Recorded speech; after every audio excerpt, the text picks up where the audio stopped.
మండలంలోని పలు గ్రామాల్లో అకాల వర్షాలు, వడగళ్ల వర్షం వల్ల నష్టపోయిన మొక్కజొన్న పంటలను బీజేఎల్పీ నేత ఎమ్మెల్యే ఏలేటి మహేశ్వర్ రెడ్డి గారు పరిశీలించారు.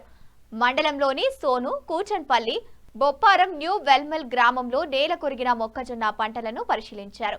సుమారు ఒక్క సోన్ మండలంలోనే 1000 ఎకరాలపైన పంట నష్టం వాటిల్లిందని పేర్కొన్నారు. రాష్ట్ర ప్రభుత్వం ప్రతిసారి నివేదికలు తెప్పించుకోవడం తప్ప ఇప్పటి వరకు ఏ ఒక్క రైతుకు కూడా నష్టపరిహారం చెల్లించలేదని అన్నారు. తక్షణమే రాష్ట్ర ప్రభుత్వం నష్టపోయిన ప్రతి రైతును ఆదుకునేలా చర్యలు చేపట్టాలని కోరారు.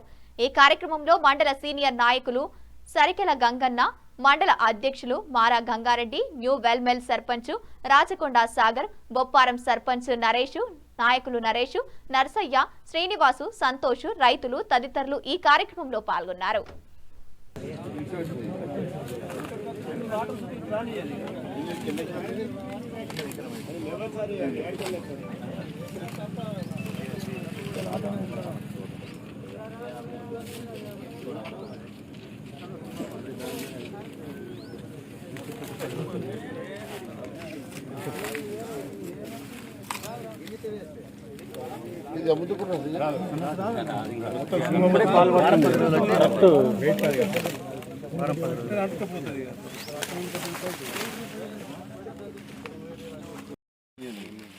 ఈరోజు నిర్మల్ నియోజకవర్గంలో అత్యధికంగా మొక్కజొన్న క్రాప్ డ్యామేజ్ ఇక్కడ జరిగింది.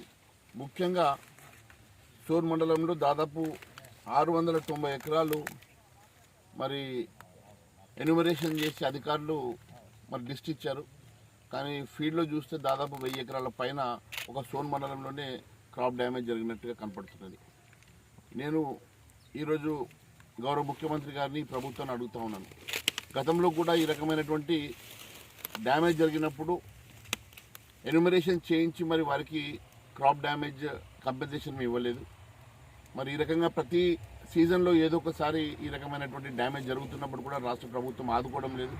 ఒకవైపు మరి రైతు బంధు రావడం లేదు, రుణమాఫీ పూర్తిగా జరగలేదు.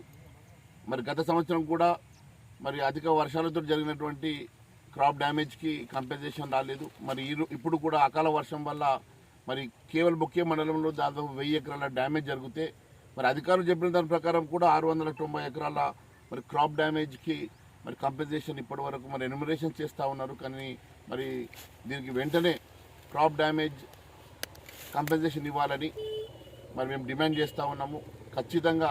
ఎందుకంటే చేతికి వచ్చినటువంటి పంట రైతులకు లక్షల రూపాయల నష్టం జరిగింది. పెట్టుబడి మరి వాళ్ళు చేతికి వచ్చిన పంట ఈరోజు చేతులకు రాకుండా మరి వాళ్ళు అమ్ముకోకుండా ఈరోజు నష్టం జరిగింది. మరి వారి పెట్టుబడి కూడా నష్టం జరిగింది. ఖచ్చితంగా ఈ రాష్ట్ర ప్రభుత్వం ఆదుకోవాలని చెప్పి నేను డిమాండ్ చేస్తూ ఉన్నాము. అదే కాకుండా మేము ఈ అంశాన్ని నేను నేరుగా మరి అగ్రికల్చర్ మంత్రి గారితో ప్లస్ ముఖ్యమంత్రి గారి దృష్టికి తీసుకెళ్తాము. మరి ఈ ప్రాంతంలో జరిగినటువంటి అకాల వర్షాల ఎన్యూమరేషన్ ఇమీడియట్గా చేయించి వారికి కంపెన్సేషన్